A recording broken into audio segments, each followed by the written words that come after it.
Assalamu alaikum to all my dear students. I am Fazila Parekh from M.A. Gangat Memorial Primary School, Umarwara, Standard 6, Subject English.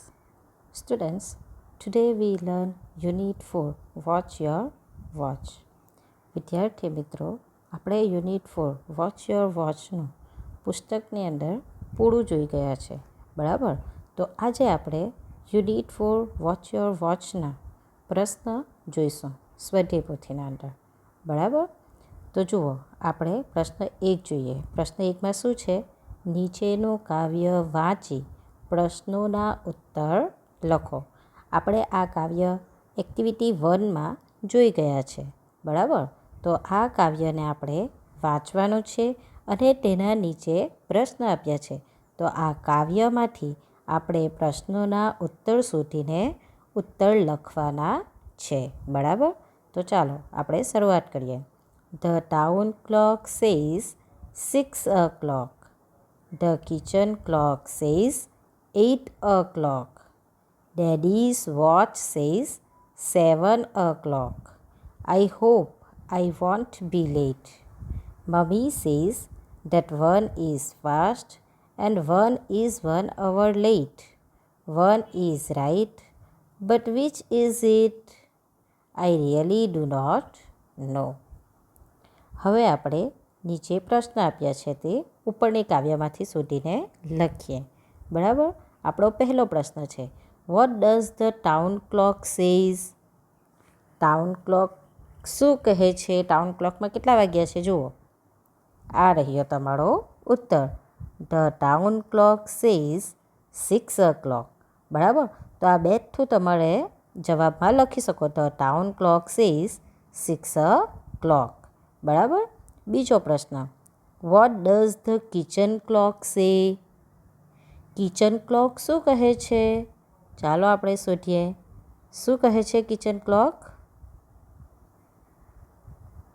The kitchen clock says 8 o'clock. શું કહે છે kitchen clock? Kitchen ક્લોકમાં 8 વાગ્યા છે, બરાબર? લખ્યું છે આપણે the kitchen clock says 8 o'clock, બરાબર? હવે ત્રીજો પ્રશ્ન, what does the daddy's watch સે? ડેડીના ઘડિયાળમાં કેટલા વાગ્યા છે? ડેડીનું ઘડિયાળ શું કહે છે? ચાલો શોધો. આ રહ્યો તમારો ઉત્તર.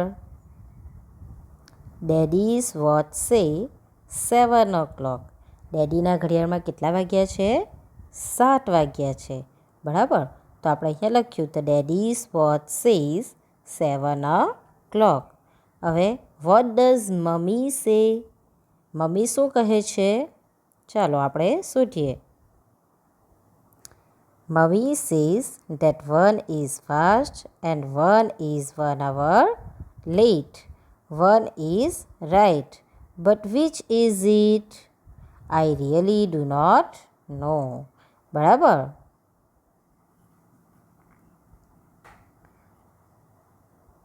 મમ્મી સેઝ, તો આપણે ઉત્તરમાં શું લખીશું? Mummy says that one is fast and one is 1 hour late, બરાબર? તો આ રહ્યો આપણો ઉત્તર. Mummy says that one is fast and one is 1 hour late.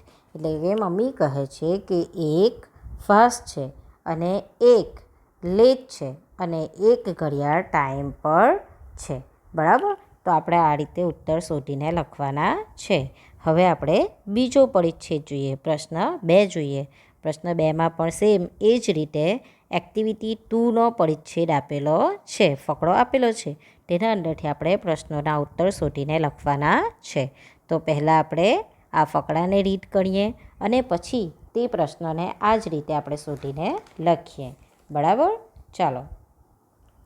The tower clock in the Juna Bazaar is very old. All the 3 hands of the clock quarrelled one day. The thin hand shouted, I am very fast. The long hand screamed, but I am not very slow. The short hand nodded. The thin hand said, you all run after me. The long hand said, no, I have my own speed. The short hand said nothing. The thin hand ticked. I am useful in science and sports. The long hand tick-tocked. I am important for all the people. હવે આ ફકરામાંથી આપણે પ્રશ્ન શોધીને લખવાના છે. આપણો પહેલો પ્રશ્ન છે, હુ ક્વેરલ્ડ વન ડે? એક દિવસ કોણ ઝઘડો કરે છે? ત્રણેય ઘડિયાળના કાંટાઓ ઝઘડો કરે છે ને, તો આપણે શું લખીશું શોધીને? આ રહ્યો તમારો ઉત્તર. All the 3 hands of the clock quarrelled one day. બરાબર. જુઓ, મેં તમને ફકડાના અંદર જ બતાવતી છું, એટલે તમારે આ જ રીતે ઉત્તર લખવાના શોધીને. બરાબર. All the 3 hands of the clock quarrelled one day. બીજું, what did the thin hand shout? Second કાંટો કઈ રીતે ચિલ્લાય છે, કઈ રીતે સાઉટેડ કરે છે? તો શું આવશે? આ રહ્યું. The thin hand sautéed I am very fast. બરાબર. તો આ રહ્યો તમારો બીજા પ્રશ્નનો ઉત્તર. થીન હેન્ડ ચિલ્લાઈને શું કહે છે? હું સૌથી વધારે ઝડપી છું. ત્રીજો પ્રશ્ન, what did the long hand scream? Minute કાંટો શું કહે છે બળાડીને, સ્ક્રીમ કરીને? શું કહે છે? I am not. આ રહ્યો ઉત્તર. The long hand scream but I am not very slow. શું કહે છે? સ્ક્રીમ, એને હું એટલો ધીરો નથી. આવું કોણ કહે છે? લોંગ હેન્ડ એટલે કે મિનિટ કાંટો કહે છે. બરાબર. હવે ચોથો પ્રશ્ન, you all run after me. Who said this sentence? તમે બધા મારી પાછળ ચાલો છો. આ વાક્ય કોણ કહે છે? કોણ કહે છે? જોયું, આ રહ્યું.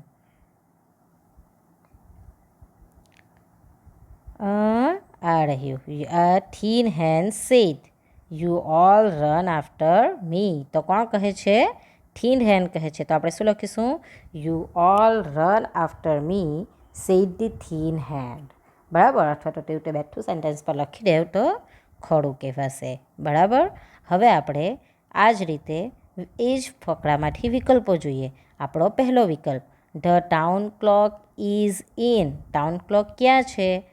ઓપ્શન આપ્યા છે તમને, ધ મોટા બજાર, ધ જૂના બજાર, ધ નવા બજાર અને ધ રેવાડી બજાર. તો આપણો જવાબ શું આવશે? શોધો. ક્યાં છે? આ રહ્યું. The tower clock in the જૂના બજાર ઇઝ વેરી ઓલ્ડ. એટલે આપણો ઉત્તર શું આવશે? ઓપ્શન બી, જૂના બજાર. તો આપણે આ રીતે બોક્સમાં બી લખવાનો રહેશે. બીજું, ધ લોંગ હેન્ડ સેડ, ખાલી જગ્યા મતલબ ડોટ ડોટ ડોટ, વાક્ય પૂરું કરો. I am very fast. આ તો થીન હેન્ડ કહે છે. બીજું, you all run after me. તમે બધા મારી પાછળ ચાલો છો. No, I have my own speed. I can't go slow. શું કહે છે? No, I have my own speed. તો આપણે અહીંયા ઓપ્શનમાં શું લખીશું? સી લખીશું. બરાબર. મારી પોતાની ઝડપ છે. ત્રીજું, the thin hand is useful. Second કાંટો શેના અંદર ઉપયોગમાં આવે છે? Option A, in science and sport. B, in farming. C, in reading. D, in sleeping. ઉત્તર શું આવશે? In science and sport. એટલે આપણે આ બોક્સમાં શું લખીશું? એ લખીશું. બરાબર. હવે આપણે આગળનો ફકડો જોઈએ. Now the short hand was angry. Stop your noise. He kicked hard. The thin hand and the long hands fell down. Kanjibhai noticed this first. He looked up to set his wristwatch. He informed the municipality. The municipality replaced it with a digital clock. But then a sparrow went to the chief officer. It complained, "Where is my swing? Where shall I sit, sing and play?" હવે આપણે આ ફકરામાંથી પ્રશ્ન શોધીને લખીએ. Who was angry? ગુસ્સે કોણ થઈ જાય છે? ચાલો આપણે શોધીએ. કોણ ગુસ્સે થઈ જાય છે?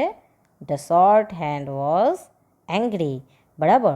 તો પહેલા ઉત્તર તમારો શું લખાશે? The short hand was angry. બીજું, હુ ઇન્ફોર્મ ધી મ્યુનિસિપાલિટી? મ્યુનિસિપાલિટીમાં કોણ જાણ કરે છે? આપણે જુઓ, શોધો. કોણ જાણ કરે છે? હી ઇન્ફોર્મ ધી મ્યુનિસિપાલિટી. કોણ? કાનજીભાઈ. બરાબર. Kanjibhai notice the first he look up set his wrist watch. તે તેનો ઘડિયાળને ઘડિયાળને સેટ કરવા માટે ઉપર જુએ છે ત્યારે તેમનું ધ્યાન જાય છે. તેથી તે કોને ઇન્ફોર્મ કરે છે? મ્યુનિસિપાલિટીને. એટલે આપણે શું લખીશું? Kanjibhai inform the municipality. બરાબર. આ રહ્યું, કાનજીભાઈ ઇન્ફોર્મ ધી મ્યુનિસિપાલિટી. બરાબર. ત્રીજો પ્રશ્ન, what did the municipality do to the tower clock? મ્યુનિસિપાલિટીએ ટાવર ક્લોક સાથે શું કર્યું? શું કરે છે? આ રહ્યું, municipality replaced it with a digital clock. એટલે કે મ્યુનિસિપાલિટી તેને કોની સાથે? ડિજિટલ ક્લોક સાથે રિપ્લેસ કરી નાખે છે. આ રહ્યું, જો, the municipality replace the tower clock with a digital clock. એટલે કે ડિજિટલ ક્લોક સાથે તે રિપ્લેસ કરી નાખે છે. બરાબર. હવે આપણે આગળ જોઈએ. સાચા વિકલ્પો પસંદ કરી તેને ક્રમ અક્ષરમાં લખો. હવે આપણે એ જ ફકરાના વિકલ્પો જોઈએ. હુ કિક્ડ હાર્ડ? કોણ જોશથી કિક મારે છે? The short hand, the long hand, the thin hand. Kanjibhai. કોણ મારે છે? આપણો ઉત્તર શું આવશે? The short hand. એટલે કે નાનો કાંટો. તો આપણે આ બોક્સમાં શું લખીશું? એ ઓપ્શન લખીશું. બરાબર. હવે બીજો પ્રશ્ન જુઓ. Why did Kanjibhai look up? Kanjibhai ઉપર શા માટે જુએ છે? તો શું ઉત્તર આવશે? આપણે ઓપ્શન આપ્યા છે તે જુઓ. To know the time, to set his wrist watch, to see the plane, to see the birds. શું ઉત્તર આવશે? B, to set his wrist watch. તો અહીંયા બોક્સમાં શું લખીશું આપણે? બી. એટલે કે હાથનું ઘડિયાળ સેટ કરવા માટે તે ઉપર જુએ છે. બરાબર. Who went to the chief officer? Chief officer કોણ ગયું હતું? Kanjibhai, parrot, sparrow, Shamjibhai. કોણ ગયું હતું? ચકલી ગઈ હતી ને. તો શું આવશે જવાબ? સ્પેરો. સ્પેરો એટલે કે ચકલી. તો ઓપ્શનમાં આપણે શું લખીશું? સી. ચોથો option, what did the sparrow complain? ચકલીએ શું કમ્પ્લેન કરી? શું ફરિયાદ નોંધાવી? What shall I eat? હું શું ખાઈશ? Where is my friend? મારા મિત્રો ક્યાં છે? Where shall I study? હું ક્યાં સ્ટડી કરીશ? Where shall I sit, sing and play?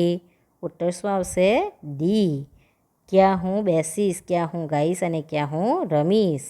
એટલે આપણે ઓપ્શનમાં લખીશું ડી. બરાબર. હવે આપણે આગળનો પેરેગ્રાફ જોઈએ. I had a bad experience. It happened last week. There was a marriage ceremony in neighborhood. There was a lot of noise. I could not sleep properly. So I woke up at 8:30. I got up quickly and took a shower in a hurry. I had no time to take a cup of tea. It was 8:50. I drove my bike fast. I hoped to reach on time. I accelerated the bike.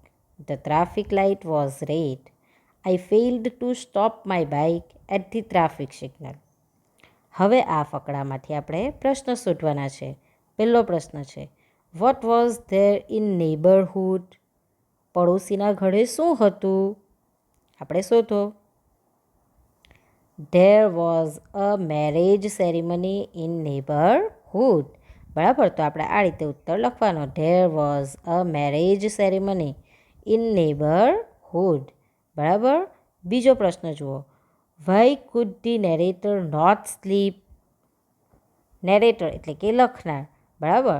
આ જે છે ને, જેણે પોતાના વિશે કહાની કીધેલી છે જે છોકરાએ, તો તે શા માટે ઊંઘી શકતો નથી? તો આપણો ઉત્તર શું આવશે? There was lots of noise. બરાબર. That's why I could not sleep properly. શું જવાબ આવશે? There was a lots of noise.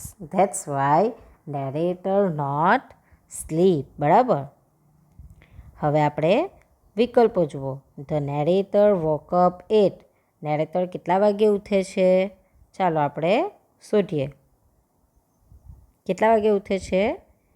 I woke up at 8:30. તો ઉત્તર શું આવશે આપણો? 8:30. અહીંયા શું ઓપ્શન આપ્યા છે? 6:30, 7:30, 8:30, 9:30. તો આપણો ઉત્તર શું આવશે? 8:30. એટલે આપણે અહીંયા લખીશું C. The narrator failed to. Narrator શેની અંદર ફેલ થઈ જાય છે? Stopped his bike, answer the questions, help his friend, save an old woman. શેમાં ફેલ થઈ જાય છે? Stop the bike. જ્યારે પેલો સિગ્નલ આવે છે ત્યારે તે બાઇક સ્ટોપ નથી કરતો ને, સ્ટોપ હિઝ બાઇક. બરાબર. તો તેની અંદર નેરેટર ફેલ થઈ જાય છે. તો આપણે અહીંયા શું લખીશું? Option A. ત્રીજું, the narrator had no time to. Narrator પાસે શેનો ટાઈમ ન હતો? Take his cellphone, take his lunch box, take a cup of tea, take his breakfast. શેનો ટાઈમ ન હતો? Take a cup of tea. બરાબર. એની પાસે ચા પીવા માટેનો પણ ટાઈમ ન હતો. તો આપણે આ બોક્સમાં શું લખીશું? Option C. બરાબર. ચાલો હવે આપણે આગળ જોઈએ. ચોથું, I continue to drive fast. A policeman stopped me at the next circle. Oh shit, I whispered. The policeman approached me. Good morning. You run the red light. Can I see your driving license and papers, please? I got off my bike. I tapped my back pocket. I searched in my bag. I peeped into my side case. No sign of my wallet. Excuse me, officer. I left my wallet at home. I am in a hurry. I said, of course. The policeman did not accept my excuse. He told me, keep your bike here, go home, and come with the license. Luckily, I had some coins in my bag. I caught a public transport and went back home. At 9:30, I returned to the officer. I showed him my driving license and papers. I paid the fine and collected my bike. When I kicked my bike again, the time was 9:45. Late, very late. I knew my boss will be angry. હવે આ ફકરામાંથી આપણે શું કરવાનું છે? પ્રશ્નના ઉત્તર શોધીને લખવાના છે. હુ સ્ટોપ ધી નેરેટર. નેરેટરને કોણે રોક્યો હતો? આ રહ્યો તમારો ઉત્તર. The policeman stop the next circle. બરાબર. પોલીસમેન રોકે છે ને નેરેટરને. તો આપણો ઉત્તર શું આવશે? A policeman stop the narrator. બરાબર. બીજો પ્રશ્ન, what did the policeman ask for. Policeman શેના માટે પૂછે છે?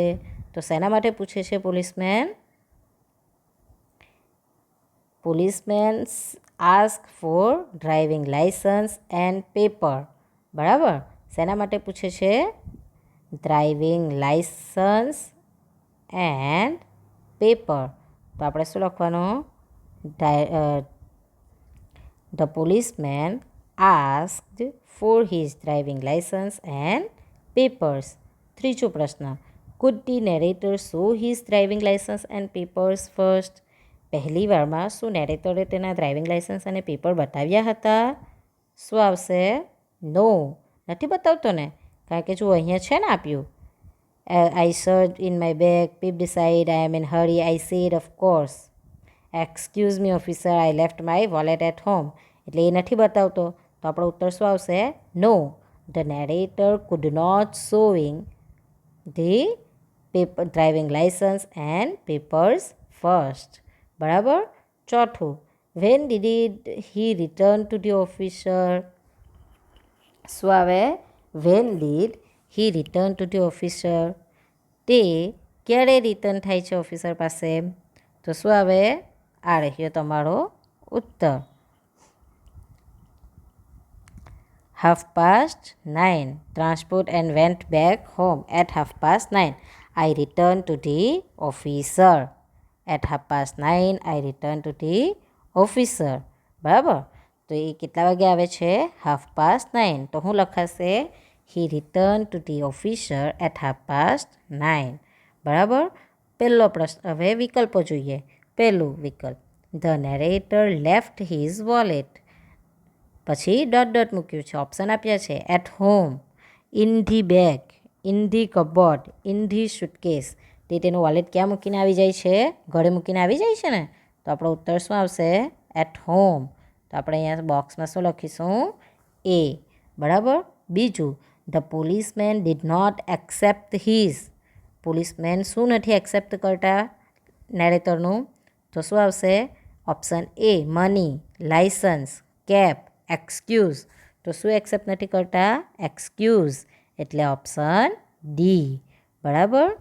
ત્રીજું, to go home the narrator coach. ઘરે જવા માટે નેરેટર શું પકડે છે? A plane, a bicycle, a public transport, a motor car. તો શું પકડે છે? A public transport. એટલે અહીંયા શું આવશે? સી. બરાબર. ચોથું, ધ નેરેટર ન્યૂ ધેટ. નેરેટરને શું ખબર હતી? His boss would be angry, his boss would be pleased, his wife would be angry, his principal would be angry. ઉત્તર શું આવશે? His boss would be angry. તેનો બોસ તેના ઉપર ગુસ્સે થશે એવું તેને ખબર હતી. તો આ બોક્સમાં શું લખાશે? Option A. બરાબર. હવે આપણે પ્રશ્ન 3 જોઈએ. અત્યાર સુધી આપણે શું જોયું? ફકરામાંથી પ્રશ્ન શોધવાનું જોયું. બરાબર. હવે તમને અહીંયા આપ્યું છે ધ સ્પેરો સ્વિંગ. વાર્તાને આધારે નીચે આપેલા વાક્યને યોગ્ય ક્રમમાં ગોઠવો. બરાબર. અહીંયા તમને 5 વાક્ય આપ્યા છે. આપણે સ્પેરો સ્વિંગવાળી વાર્તા જોઈ હતી ને એક્ટિવિટી 2માં. તો તેના આધારે આપણે આ વાક્યને યોગ્ય ક્રમમાં, એટલે કે કયું પહેલું આવશે, કયું બીજું આવશે, તે રીતે આપણે ગોઠવવાનું છે. બરાબર. પહેલાં આપણે બધા વાક્ય વાંચી લઈએ. The municipality adopted the new technology. મ્યુનિસિપાલિટીએ નવી ટેકનોલોજીને એક્સેપ્ટ કરી લીધી.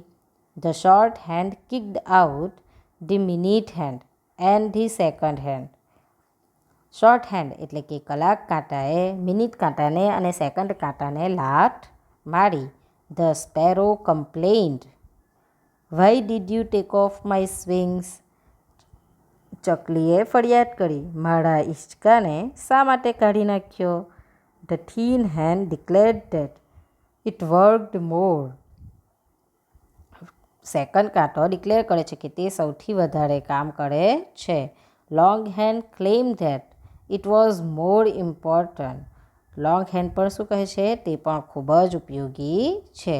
તો આપણું પહેલું વાક્ય કયું આવશે? આ રહ્યું. The thin hand declared that it worked more. બરાબર. બીજું વાક્ય આવશે આ રહ્યું, 5મા વાળું. The long hand claimed that it was more important. ત્રીજું વાક્ય કયું આવશે? આ બીજું વાક્ય જે આપેલું છે ને તે. The short hand kicked out the minute hand and the second hand. બરાબર. ચોથું વાક્ય કયું આવશે? મ્યુનિસિપાલિટી વાળું. ચોથું વાક્ય, the municipality adopted the new technology. અને છેલ્લું 5મું વાક્ય આ રહ્યું. The sparrow complained, why did you take off my swings. તો આને યોગ્ય ક્રમમાં ગોઠવીને તમારે આ રીતે લખવાના છે. બરાબર. હવે આપણે પ્રશ્ન 4 જોઈએ. પ્રશ્ન 4માં શું છે? નીચેના ઘડિયાળનો સમય નોંધો. આપણે ઇંગ્લિશના અંદર કઈ રીતે સમય બોલાય તે આપણે શીખી ગયા છે ને. તો જુઓ, આ તમારું પહેલું ઘડિયાળ છે. તેના અંદર નાનો કાંટો શેના ઉપર છે? 8 ઉપર છે અને મોટો કાંટો 6 ઉપર છે. તો 8:30 થયા આપણા ભાષાની અંદર આપણે કહીએ તો 8:30 થયા ને ગુજરાતીમાં, તો એને ઇંગ્લિશમાં શું કહેવાશે? 8:30. 8:30 થઈ, બરાબર. એટલે કે 8:30. તો આપણે આ રીતે લખીશું. હવે બીજું ઘડિયાળ જુઓ. આ તમારું એક્ઝામ્પલનું ઘડિયાળ હતું. હવે આમાં તમારે પહેલું ઘડિયાળ આપ્યું છે, તેની અંદર તમારે જાતે ટાઈમ લખવાનો છે. હું તમને 2 ઘડિયાળનો ટાઈમ કરી બતાવું છું. બાકીના 3નો ટાઈમ તમારે જાતે લખવાનો છે. નોટબુકમાં તમારે આ રીતે ઘડિયાળ પણ દોરવાની છે અને તેના નીચે સમય લખવાનો છે. ચાલો જુઓ, તમારું ઘડિયાળમાં કેટલા વાગ્યા છે? 4 અને 5. 5 પર ઓલમોસ્ટ કાંટો આવવાની તૈયારી છે નાનો, બરાબર. અને મોટો કાંટો શાના ઉપર છે? 9 ઉપર છે. એટલે કે કેટલું ફળી ગયું છે? તે 1/4 કલાક ચાલી ગયું છે. હવે કેટલા બાકી છે? 15 મિનિટ બાકી છે, બરાબર. તો એને અહીંયા આપણે જોઈ લો ને કે 4 ભાગમાં ડિવાઈડ કરવાનું. આ રીતે 4 ભાગમાં ડિવાઈડ કરવાનું જોયું હતું ને? તો આટલા ભાગને ક્વાર્ટર કહેવાય, આટલા આખા ભાગને હાફ કહેવાય અને આ ભાગને પણ ક્વાર્ટર કહેવાય. પણ આ તરફના ભાગમાં શું લાગે? પાસ્ટ લાગે. અને આ તરફના ભાગમાં શું લાગશે? ટુ લાગશે, બરાબર. તો આપણા કેટલા વાગ્યા છે આ ઘડિયાળની અંદર? 4:45 થયા છે. એટલે કે 5 વાગવામાં હજુ 15 મિનિટની વાર છે, બરાબર. તો અહીંયા 9 પર છે એટલે આપણે શું કહીશું? ક્વાર્ટર, બરાબર. તો આપણે શું કહીશું ઇંગ્લિશમાં તેને? 4:45, બરાબર. તો આ રીતે તમારે લખવાનું છે. હવે આપણે બીજું ઘડિયાળ જોઈએ. જુઓ, તમારા આ ઘડિયાળના અંદર 10 ઉપર કાંટો છે. નાનો કાંટો શેના ઉપર છે? 10 ઉપર છે, બરાબર. અને મોટો કાંટો છે 3 ઉપર. એટલે કે 10:15 થયેલા છે. 10 ને 15 થયેલી છે. હવે આ તરફ આપણે શું કહીશું? પાસ્ટ. અને 3 પર કાંટો છે એટલે ક્વાર્ટર. તો કેટલા કહેવાશે? 10:15, બરાબર. તો 10 ને 15 અને 10:15 એવી રીતના આપણે શબ્દોમાં કહીશું તે ને. તો આપણે આ રીતે લખવાનું છે. હવે ત્રીજું ઘડિયાળ જુઓ. ત્રીજા ઘડિયાળના અંદર તમારો નાનો કાંટો 3 ઉપર છે અને મોટો કાંટો 12 ઉપર છે, બરાબર. તો એને શું વંચાશે? 3 o'clock, બરાબર. તો આ રીતે તમારે 3 o'clock લખવાનું. હવે નીચે ચોથું અને 5મું ઘડિયાળ આપ્યું છે. જુઓ, આ ઘડિયાળમાં કેટલા વાગ્યા છે? 6 અને 7ના વચ્ચે કાંટો છે અને તમારો મોટો કાંટો 8 ઉપર છે. એટલે કે 6:40 થયેલી છે. 7 વાગવામાં કેટલી મિનિટની વાર છે? 20 મિનિટની વાર છે. એને ઇંગ્લિશમાં શું લખાશે? તે તમારે જાતે લખવાનું છે, બરાબર. જુઓ, હવે આ ઘડિયાળમાં જુઓ, તમારો નાનો કાંટો 11 ઉપર છે અને મોટો કાંટો કેટલા ઉપર છે? 1 અને 2ના વચ્ચે છે. તો નાના કાંટાઓને ગણો. 1 પર હોય તો 5 મિનિટ થયેલી કહેવાય. તો 6, 7 ને 8 ઉપર છે, બરાબર. એટલે 11 ને 8 થયેલી છે. કેટલી થયેલી છે? 11 ને 8 થયેલી છે. તો એને ઇંગ્લિશમાં શું લખાશે? તો એ કોણે લખવાનું છે? તમારે લખવાનું છે, બરાબર. વિદ્યાર્થી મિત્રો, આજે આપણે આ ભાગમાં આટલું જ જોઈશું. હવે આગળના ભાગમાં આપણે આગળનું જોઈશું. Thank you.